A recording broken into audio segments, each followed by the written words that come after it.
अस्सलाम वालेकुम दोस्तों, क्या हाल है? ठीक ठाक हो? खैरियत है? अल्लाह पाक माफ़ फरमाए। लुपी स्किन बीमारी जड़ी आई हुई है, इसकी वजह तो जानवर बहुत ज़्यादा बीमार हो रहे हैं।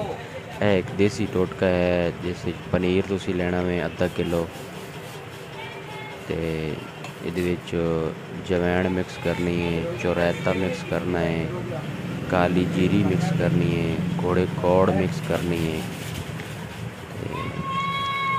काली मिर्च मिक्स करनी है। ये तुसां पाइया पाइया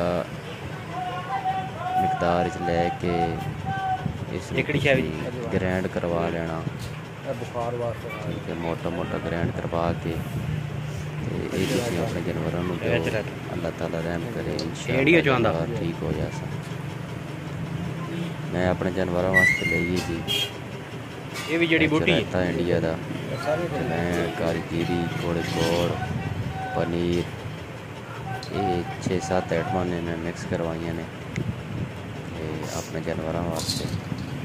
काली मिर्च जोड़े जानवर बीमार नहीं हैं उन्होंने भी तुम दे सकते हो, कोई इशू नहीं, ताकि अल्लाह न करे उनते भी असर ना हो बीमारी का। तंदुरुस्त ने उन्होंने भी दे दो, जोड़े बीमार ने उन्होंने भी दे दो। मैं अपने जानवरों वास्ते लिए जी ग्रैंड करवा रहा हूँ। ग्रैंड करवा के इसनों थोड़ी थोड़ी मिकदार के से लेना, मैं पानी में पा के नल्ले नाल अपने जानवरों को देना। इंशाअल्लाह जानवर ठीक हो जाए।